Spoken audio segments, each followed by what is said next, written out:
Buenas noches, personalmente. Qué bueno que tenemos como invitado al doctor Carlos Salcedo. Con él hemos sostenido varias veces conversaciones interesantes del derecho, de la justicia, de la política. Con el doctor Salcedo hemos hablado de muchos temas y esta noche no es la excepción para hablar con él también de temas interesantes que están sobre el tapete en el país. En apenas segundos vamos a conversar con el doctor Salcedo.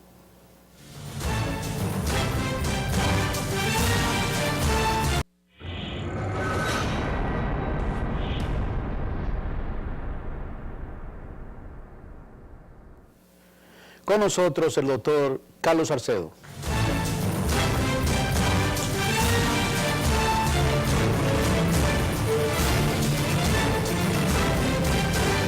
Mi querido doctor, ¿cómo andas? ¿Todo bien? Estamos perfectamente. Qué bueno. Y con su visita mejor. Agradabilísimo siempre el encuentro. Doctor, tengo que agradecerle que usted siempre tiene una respuesta positiva para con nuestra invitación personalmente. Estamos agradecidos. Tú sabes que me siento cómodo. Y bien, porque además tú me permites siempre desarrollar algunas ideas que para mí son importantes. No solamente por las cosas que manejo en el plano profesional e individual, de casos que manejo, sino también en el plano institucional, que es mi gran preocupación. Qué bueno. Doctor, entrando en materia de una buena vez, a veces no que me entretengo, si veo con preocupación el desenvolvimiento de lo que usted es responsable con Andrés Bautista, que es su cliente.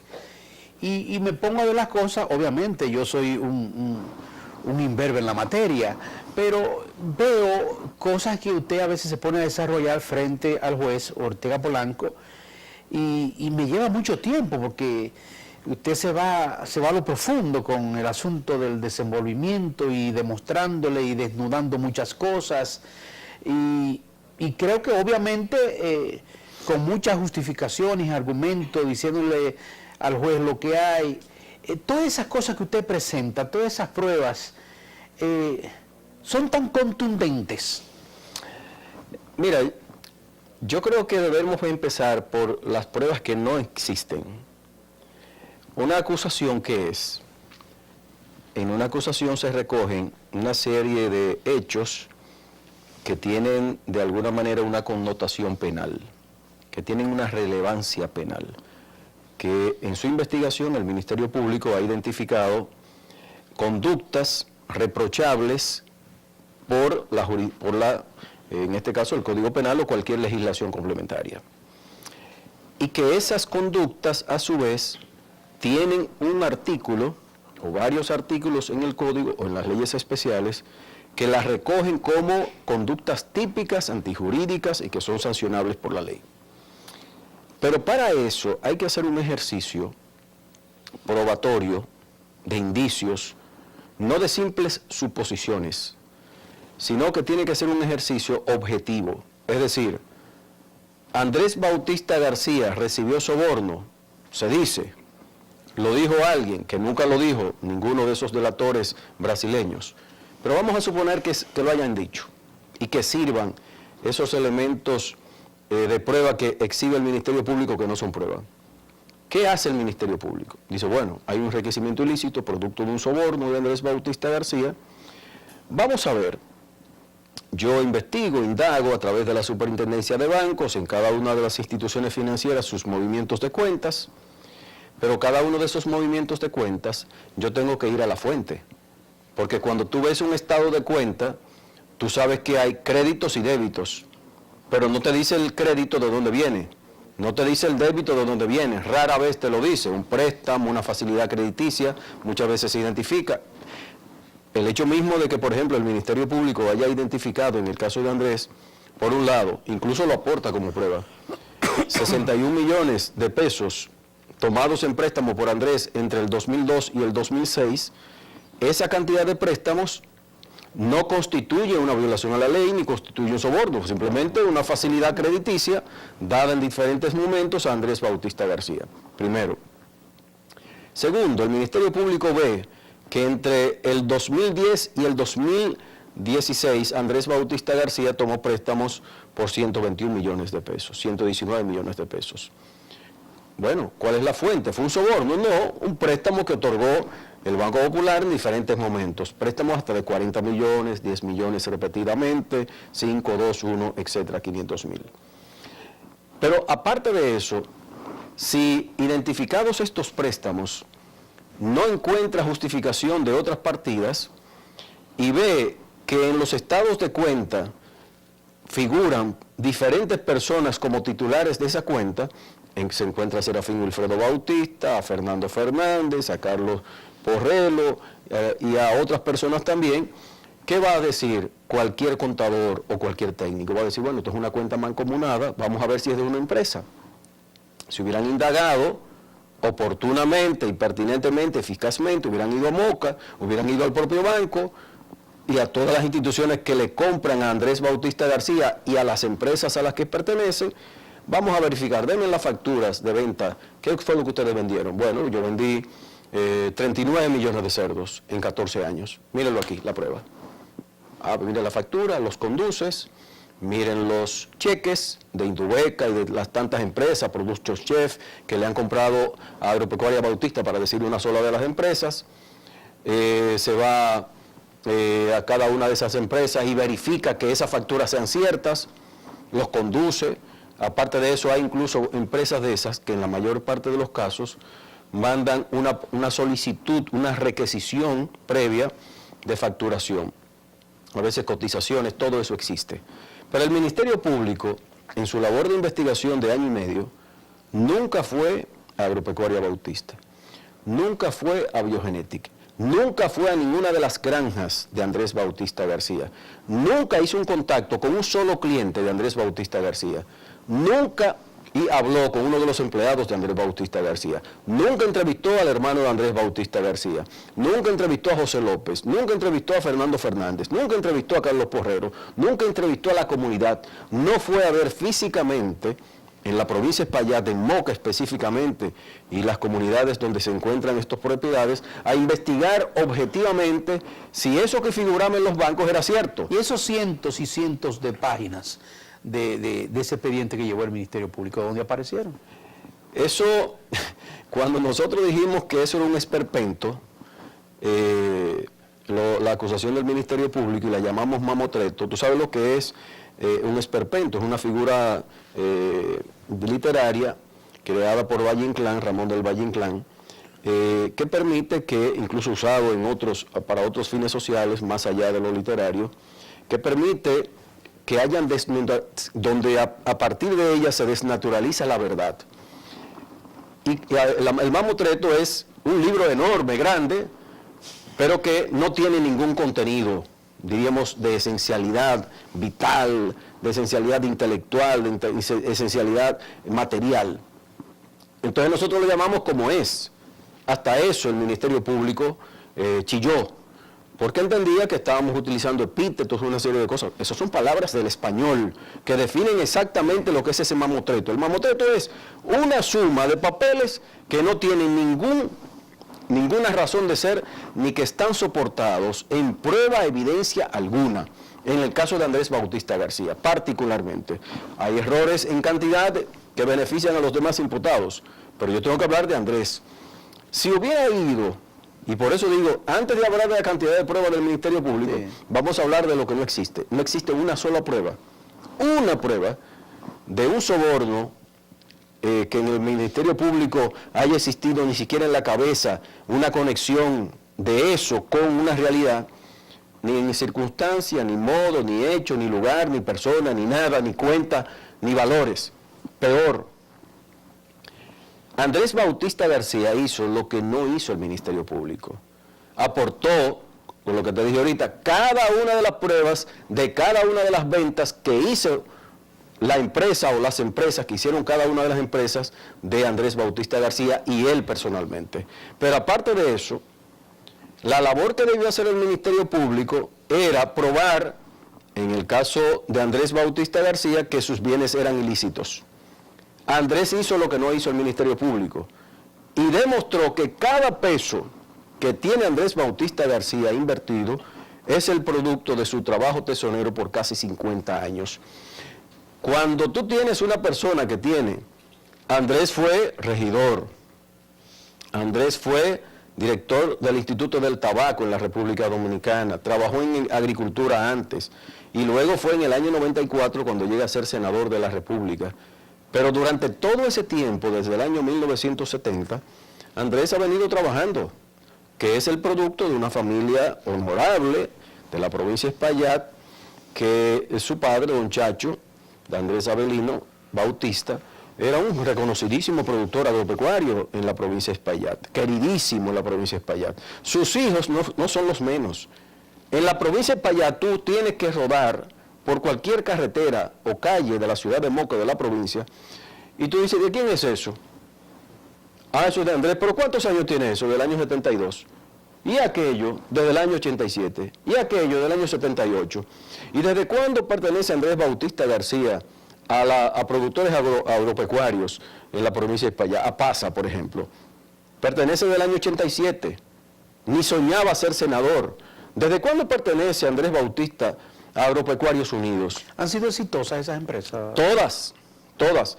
La única que incluso nosotros dijimos en la audiencia que fracasó, no era una empresa ni siquiera donde era un accionista importante. La mayoría de las empresas que presentó el Ministerio Público, la que más acciones él tiene es en Agropecuaria Bautista, que tiene el 49%. La siguiente es Incarna, que está ahí en la autopista, sí, tiene un 5%, y el Ministerio Público dijo que tenía el 12.5%. O sea que mintió también en ese sentido, pero además lo que dice el Ministerio Público es que cada una de estas empresas, alguna de las cuales tiene el 0.04%, otra que presentó tiene el 0%, y la presentó como una empresa, cada una de ellas con porcentajes bajísimos de participación, empresas existentes de décadas, que él tenía el control absoluto de cada una de esas empresas y que fueron la hechura para él enriquecerse a través de ellas y lavar dinero. ¿Cómo tú vas a crear una empresa hace 30, 40 años, pensando en que tú vas a ser senador un día, asegurándote de que tú vas a ser, en ese tiempo, claro, asegurándote que tú vas a ser presidente del Senado de la República, pero que además va a aparecer en el año 2001 un contrato que viene de Andrade Gutiérrez, que se alía luego a Odebrecht para el primer contrato del acueducto de la línea noroeste, y que a través de él se va a dar un soborno y yo seré presidente del Senado. Es decir, 30 años antes yo sabía que eso iba a ocurrir. Es decir, cosas tan, diríamos, infantiles que no caben en la mente de un ministerio público medianamente formado objetivamente. Yo sé que ahí hay fiscales, procuradores, titulares, que me merecen el mayor de los respetos, que deben estar internamente sangrando por la herida de las inconsistencias, de la cantidad de desvaríos, de etéreos, como yo afirmé en la audiencia, que tiene el Ministerio Público. Es como cuando tú tomas... Perdón, doctor, ¿cómo permanecer ahí, teniendo usted la conciencia de que eso es un caso fallido? Yo creo que la mejor definición la diste. Un caso fallido. Un caso frustratorio, pero doblemente frustratorio. Primero porque tú pones a una persona como Andrés Bautista García a pasar un viacrucis que no le pertenece. Es como el Cristo que va al Gólgota. Es decir, pasa a cumplir la pena de otro. Pero claro, en el caso de Jesucristo, iba a cumplir una misión divina por ser Dios hecho carne. Eso es otra cosa.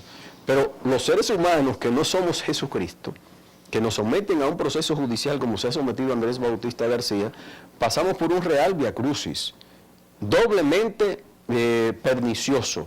Por un lado, personalmente para Andrés Bautista García, por cuantas violaciones se han ido acumulando en el proceso, violaciones rayanas en lo peor de lo constitucional y lo de derechos fundamentales.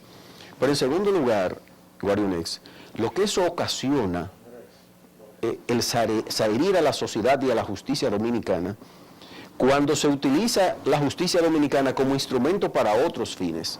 Los fines de la justicia son ¿cuáles? La búsqueda de la verdad. Y la luz, ¿verdad?, la transparencia, las puertas abiertas del sistema de justicia, es la que ha parido el Código Procesal Penal. ¿Cómo tú justificas, Ministerio Público, que durante el proceso de investigación, a Andrés Bautista García no se le interrogó, se le invitó a tomar un café el 23 de enero del año 2017. ¿Para conversar o interrogar? No, un conversatorio. No le preguntaron gran cosa, pero más nada lo despacharon. Jamás lo llamaron para preguntarle, mire, explíqueme, ¿de dónde viene este dinero? ¿De qué es esta cuenta? ¿Con quién usted está asociado? Andrés se lo hubiera entregado absolutamente todo porque no tenía nada que ocultar. Tanto que lo que no hizo el Ministerio Público lo suplimos nosotros con las entregas de todo, absolutamente de todo, para que tuvieran en sus manos, en este caso el tribunal, lo que no le permitió la investigación del Ministerio Público. Fíjate tú que nosotros en 2 ocasiones, tú lo recordarás, tuvimos que acudir al juez de la instrucción especial, porque frente a la negativa del Ministerio Público de entregarnos las evidencias y actuaciones que venía reuniendo, cosas que garantiza el proceso penal para el imputado, no lo hizo y tuvimos que acudir 2 veces al juez para que le ordenara entregarnos. Pero lo peor que pasó fue que le ordenó el juez en 2 ocasiones. ¿Y qué hizo? Primero, en la primera oportunidad nos entregaron sola y exclusivamente, de manera vergonzosa, como una sorna, una burla a nosotros y a Andrés Bautista García, solamente lo que habían depositado en ocasión de la solicitud de medida de coerción. Por lo tanto, fue una repetición, un calco de eso. Y en segundo lugar, la segunda vez, nos entregaron algo, pero dejaron lo que luego aparece en la acusación que ya tenían en ese momento cuando nos entregaron. Por lo tanto, nos ocultaron esa cantidad de actuaciones y evidencias, con lo cual estaban violando el derecho fundamental a la defensa, pero aparte de eso, el deber de contradicción de cada uno de los elementos, y tercero, que pusieron junto a la acusación una cantidad de informes periciales, y los informes periciales deben ser contradichos por la otra parte. ¿Para qué?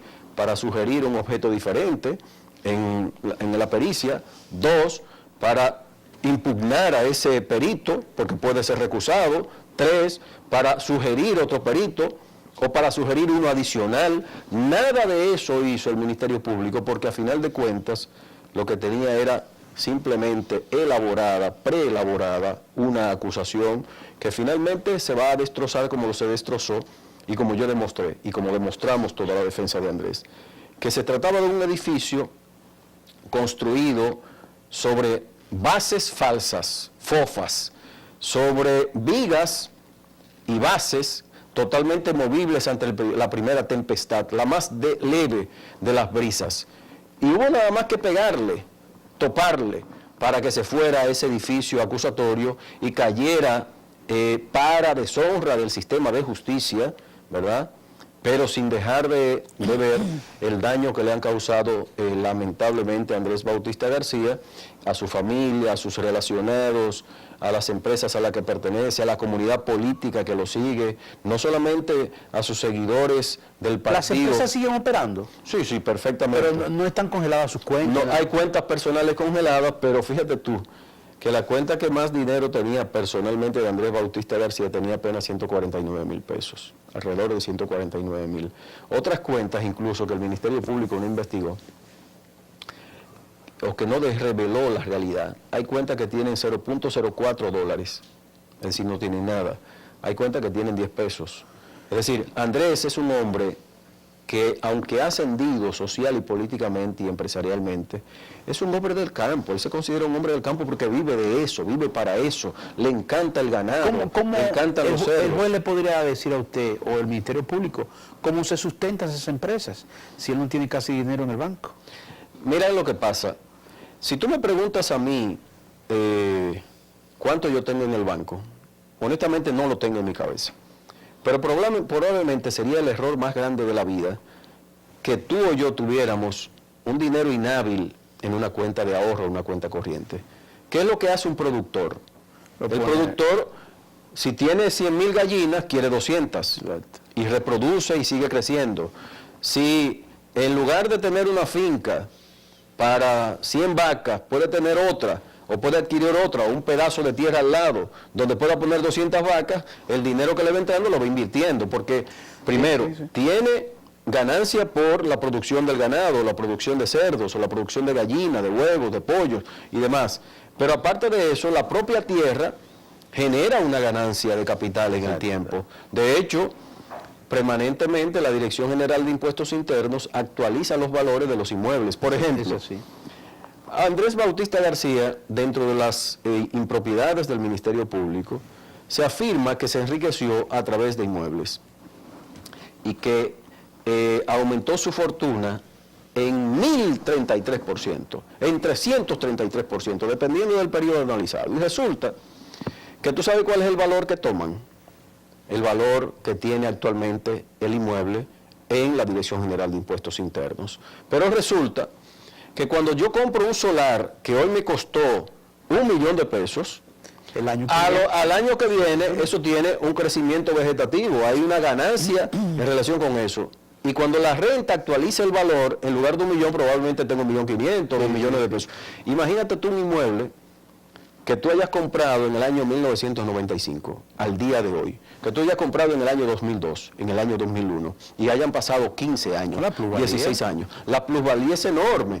Entonces, la Dirección General de Impuestos Internos actualiza el valor, pero no es que tú lo tienes en el bolsillo el dinero, es simplemente que el inmueble que compraste, como en el caso de Andrés, por ejemplo, la finca que compró en $6 millones en el año 2003, el valor de hoy está en 20 o 30. No, en $39 millones, de acuerdo a la renta, no al corte de hoy, al año antepasado. Quiere decir que ahí él se enriqueció sin haber recibido un peso de nada, simplemente porque la renta lo mide así. Pero en segundo lugar, un inmueble adquirido por el mismo $1.000.000, si yo voy a tomar un préstamo en el Banco Popular, para decir un banco, el Banco Reserva, el que sea, cuando yo presento la garantía, ¿tú sabes lo que hace el banco? Manda un tasador y dice, bueno, ese inmueble no vale $1 millón, vale $3 millones, y yo te puedo dar $2,5 millones, te puedo dar $2 millones. Te actualiza el valor, que no necesariamente coincide con el valor que está en la renta. Entonces hay una actualización ahí también. Pero además, si ese inmueble mañana, que me costó $1 millón en el año 2001, yo lo vendo en el día de hoy y en el precio de mercado es de $15 millones, ahí es que yo voy a ver la ganancia líquida de los $14 millones. Sí. Pero yo voy a tener que pagarle a la renta la ganancia de capital, el porcentaje que significa eso para ganancia de capital, y como quiera yo ganaré una diferencia. Pero ¿qué resulta? Que en ningún caso, Andrés, ni ha vendido esos inmuebles y solamente se han actualizado los valores por parte de la renta. Por lo tanto, ¿dónde está el enriquecimiento ilícito?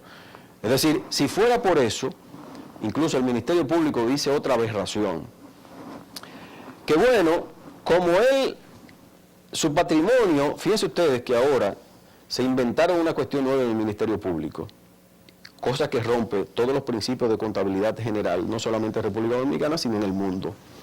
El Ministerio Público entiende que una persona que tenga activos y tome préstamos no tiene patrimonio. Con lo cual, tú, Guarionex, y cualquier amigo televidente, puede ser perseguido en cualquier momento si toma un solo préstamo. Porque eso significa que tú no tienes dinero. Yo quiero preguntarle a cualquier empresario de aquí, del país, del mundo, a Bill Gates, a quien sea, pregúntale a Warren Buffett si no tiene préstamos.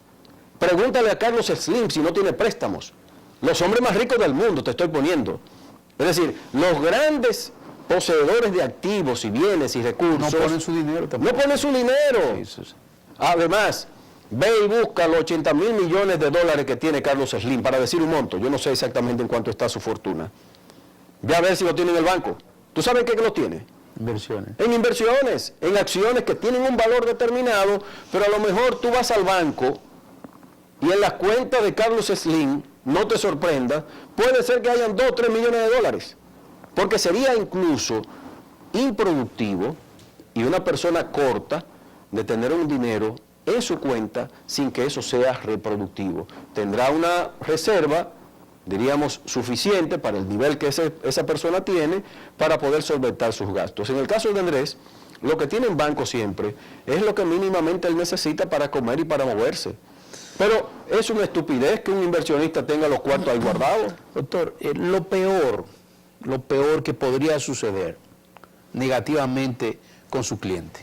Mira, lo peor es que el juez de la instrucción especial en quien confiamos no entienda el papel que tiene el juez de la instrucción. ¿Qué es? Es la función negativa de la jurisdicción, en este caso de la audiencia preliminar. ¿En qué consiste eso? El juez de la instrucción, el juez de la audiencia preliminar, en este caso lo que hace es una evaluación de si tiene fundamento la acusación, y los fundamentos descansan en pruebas, y si no tiene fundamento, lo que hace es dictado de un auto de no lugar, es decir, no hay lugar a enviarlo a juicio de fondo. Lo peor que puede ocurrir es que el Ministerio Público sea beneficiado, en este caso infundadamente por el juez de la instrucción, dándole el beneficio a la ausencia, a la vacuidad, a la inexistencia de fundamentos y de pruebas de la acusación, enviando a juicio a Andrés Bautista García. Con lo cual, primero, no haya hecho un ejercicio de ese control negativo que tiene que tener de la acusación, lo que significa que el juez de la instrucción, en lugar de preferir enviar a juicio, tiene que evaluar si va a ser inútil el juicio. Si va a ser frustratorio e inútil, automáticamente para ahí el asunto. Es decir, no puede pasar, en este caso, el estadio siguiente. Y yo dije incluso en la audiencia que el Ministerio Público con esa acusación se quemó. Y peor, se achicharró, que es peor que quemarse. Lo que significa que no pasó de curso, y no pasar de curso en un sistema de justicia significa no pasar de la audiencia preliminar al juicio. En este caso nosotros demostramos a cabalidad que no hay forma alguna de que Andrés Bautista García vaya a un juicio de fondo. ¿Y si sucede todo lo inverso, doctor? No, simplemente nos enfrentaremos a un juicio de fondo, y en ese juicio de fondo, donde haya una justicia verdaderamente institucionalizada, que esperamos que ahora lo sea, y mañana, si eventualmente eso ocurre, que para nosotros eso es casi un imposible, si eso ocurre, defenderemos a Andrés Bautista García en el fondo, y estamos seguros de su inocencia. No solamente yo estoy convencido como abogado, como persona que conozco a Andrés, que lo he asesorado durante mucho tiempo, que fui su asesor coincidencialmente cuando era presidente del Senado, y sé todo lo que hizo correctamente siempre. Doctor, ¿cuál es el tiempo que faltaría para tomar esa decisión de juicio de fondo o no? Bueno, si hacemos un cálculo rápido, ahora faltan 6 imputados por ser escuchados. Él le dio un plazo de 5 días para cada uno como máximo para presentar sus defensas. Por lo tanto, estamos hablando de 30 días aproximadamente. Hay algunos que han anunciado que quizás en 3 días, 4 días lo van a hacer. Yo no sé exactamente al final qué resulte, pero no se está conociendo el juicio durante los 5 días de la semana, a pesar de que el juez quería que toda la semana, pero todos tenemos otros compromisos. Sí. Además, se produce un agotamiento natural todos los días en audiencia, no solamente un agotamiento físico, sino mental. Y entonces el juez ha sido en ese sentido condescendiente, ha permitido que los viernes no se celebre audiencia, y en algún momento ha habido suspensiones a media tanda. Por lo tanto, hay que calcular 30 días, pero son 30 días ordinarios. Okay. Si tú le quitas los viernes, estamos hablando de alrededor de 2 meses que se va a conocer. Pero luego al final, si el Ministerio Público opta por replicar las defensas nuestras, habría que ver qué tiempo le da el juez. Me imagino que le dará un par de días, y a nosotros, como somos 7 defensas diferentes, nos otorgará igual cantidad de días, y ahí se reproduciría eso alrededor de 3 meses. Doctor, permítanos irnos a una pausa, por favor. ¿Cómo no?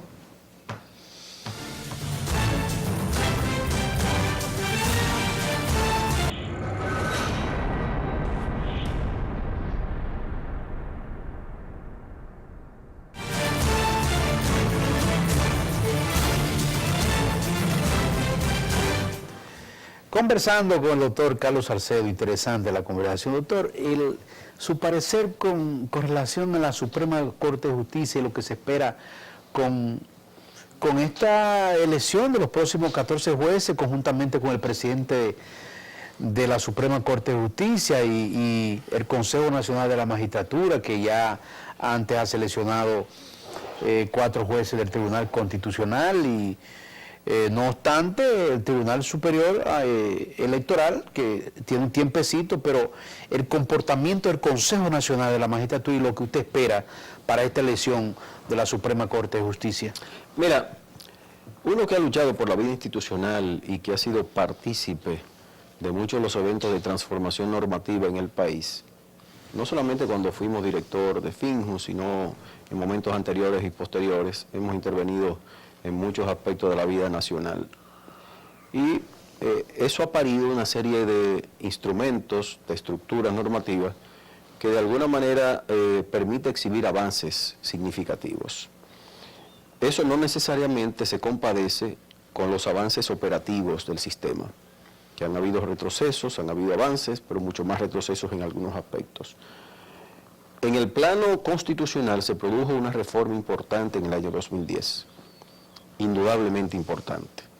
Se consolidó una constitución mucho más normativa, verdaderamente normativa, por lo menos desde el punto de vista de la declaración del artículo 189 y otras, con la constitución del Tribunal Constitucional también esas garantías se hacen mucho más operativas, y el control que se hace sobre la norma que produce cada uno de los del Congreso Nacional y las normas también que dicta el Poder Ejecutivo, entre otras. Pero esa reforma del 2010 tiene, si se puede decir, también lo bueno y lo malo, o lo bueno y lo que finalmente constituye un retroceso. La inamovilidad judicial que habíamos logrado en el año 94, tú recordarás la reforma que se hizo en el 94 con la creación del Consejo Nacional de la Magistratura, pero al mismo tiempo la inamovilidad de los jueces. Le quitó también la designación de los jueces a manos del Senado de la República, que finalmente muchas veces se criticaba el hecho de que era el senador que designaba a los jueces de cada jurisdicción. Se logra un avance importante democrático, pero esa inamovilidad de los jueces, es decir, un juez de Suprema Corte de Justicia, llegaba a los 75 años, la edad de su retiro, y simplemente se retiraba. Por lo tanto, si era designado a los 45 años, a los 47, 50 años, podría permanecer hasta los 75 años. Pero la inamovilidad no es una herramienta al favor de la persona del juez, es un instrumento de la imparcialidad y de la independencia del juez. La independencia es, diríamos, el corolario necesario para la imparcialidad. Y eso se lo llevó de encuentro la reforma del año 2010. ¿Por qué? Porque los jueces ahora son evaluados cada 7 años. Tú dirás, bueno, pero democráticamente es necesario que haya una renovación, una revisión permanente, pero la justicia funciona de otra manera. La justicia, para la seguridad jurídica y para que al mismo tiempo haya un nivel de separación de las funciones y no sea órganos como este, colegiados, integrados por básicamente políticos llegados al poder y con alta concentración de poder, que condicionen entonces la independencia a la renovación o evaluación permanente. Pero fuera de eso, el tratamiento y el comportamiento del Consejo Nacional de la Magistratura ha permitido dar verdadera transparencia al proceso y al mismo tiempo ha permitido que ingresen al sistema personas que no merecen el mayor de los respetos. El ingreso de los 4 jueces al Tribunal Constitucional recientemente, relativamente, es para mí la mayor garantía que podemos tener los ciudadanos de que el Consejo va a comportarse de igual manera en ocasión de la evaluación de los jueces de la Suprema Corte de Justicia y la salida de algunos, si se procede, porque no haya una evaluación que pueda dar, diríamos, cuenta de un desempeño óptimo por parte de algunos jueces, lo dudo, pero puede ser que no haya un nivel de eficiencia y que traerá a algunos jueces, ya incluso el presidente ha anunciado, de la Suprema Corte de Justicia, que no va a seguir.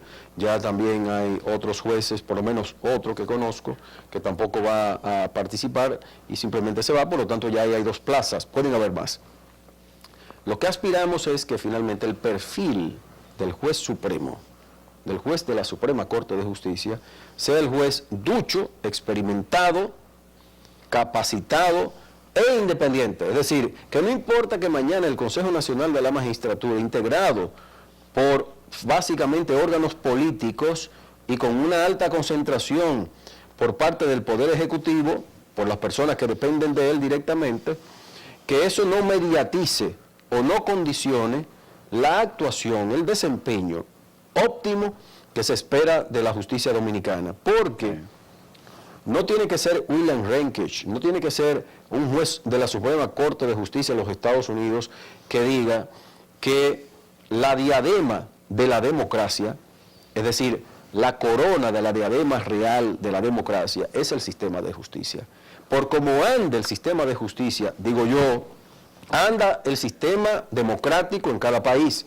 La fortaleza de la inversión, la garantía de la inversión extranjera y dominicana radica en jueces que en el caso de la Suprema Corte de Justicia son los últimos que dicen el derecho en la justicia ordinaria. Es decir, doctor, que no importa si son políticos, apolíticos, es el comportamiento, el desempeño. Claro que sí. Y mira, yo te voy a decir una cosa, Mayor Vanex. Tú no vas a buscar un juez suizo para que vaya a la Suprema Corte Tiene de que ser de Justicia. aquí. Y tiene que ser un juez, lo conoce. pero además tiene que ser abogado, tiene que ser sí. juez, tiene que ser... ¿Y qué es lo que hay que buscar? Una persona comprometida éticamente, que tenga una visión conservadora, liberal o moderna, constitucional, neoconstitucional. Hay que buscar los variopintos. Okay. Hay que buscar gente con visiones diferentes, porque incluso yo escribía, el artículo de este viernes en mi columna del día, y para Acento también, precisamente que no nos podemos ahogar ni en una izquierda que quiere una minoría que va a ser mayoría mañana, ¿verdad? Y de una derecha que solamente quiere burócratas al servicio de intereses determinados. Eso es una desnaturalización de la democracia. En el caso de los jueces, no podemos querer jueces solamente liberales, jueces solamente conservadores, porque tú tienes que tener una visión, diríamos, complementaria, un ideal complementario en la cabeza de cada uno de los jueces. Evidentemente, tienen que ser carnal, espiritual, intelectualmente demócratas. Es decir, que crean en la democracia como fundamento de la convivencia social. Si no creen en eso, evidentemente que el juez supremo no podrá ir ahí. Y eso es lo que tiene que cuidar. Y yo creo que lo van a cuidar, y tendrán que cuidarlo porque lo han hecho ahora, recientemente, el Consejo Nacional de la Magistratura. Ya para finalizar, usted tiene en su mente, por lo menos por imaginación, 3 de los que podrían ir allá como presidente de la Suprema Corte de Justicia, y si usted considera que sí que valen la pena. Mira, sin mencionar nombres, obviamente. Cuando yo fui director de Finjus, la prensa y muchos organismos, incluso oficiales, nos pedían nombres. Y nosotros nos cuidamos siempre de dar perfiles. Sin embargo, la Finjus ya ha dado nombres. Sí, y ha sugerido. Y ha sugerido. Y hay en el Tribunal Constitucional sugerido por Finjus. Entre las personas que se han mencionado Olivo Rodríguez Huertas.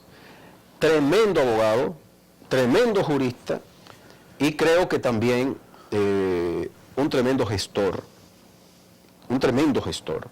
Por lo tanto, no tengo ningún inconveniente. En el caso de Flavio Darío Espinal, tremendo jurista, consultor jurídico del Poder Ejecutivo, quizá mucha gente dirá, bueno, pero si lo designan a él, viene del Poder Ejecutivo y por lo tanto hay un alto cuestionamiento. Mira, Flavio Darío, como lo puedo decir de Olivo Rodríguez, que también pertenece al tren gubernamental, porque es embajador en España, en el Reino de España, yo creo en sus niveles de profundidad jurídica, en su integridad, y que pueden hacerlo de manera digna, honrosa para el sistema de justicia. Ojalá sea ese perfil, no necesariamente el nombre de ellos, ojalá, son personas que pueden ser bailoteadas.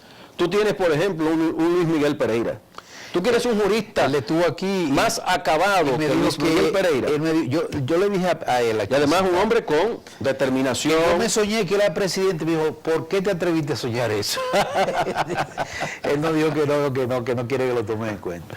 Bueno, y hay otras personas que han sido sugeridas o que se han mencionado, que no las voy a decir por razones muy personales, pero que también tienen méritos suficientes para alcanzar esa alta magistratura, que tanto necesita un liderazgo que sea transformador y que consolide en cada momento de su actuación la democracia dominicana. Doctor, siempre complacido.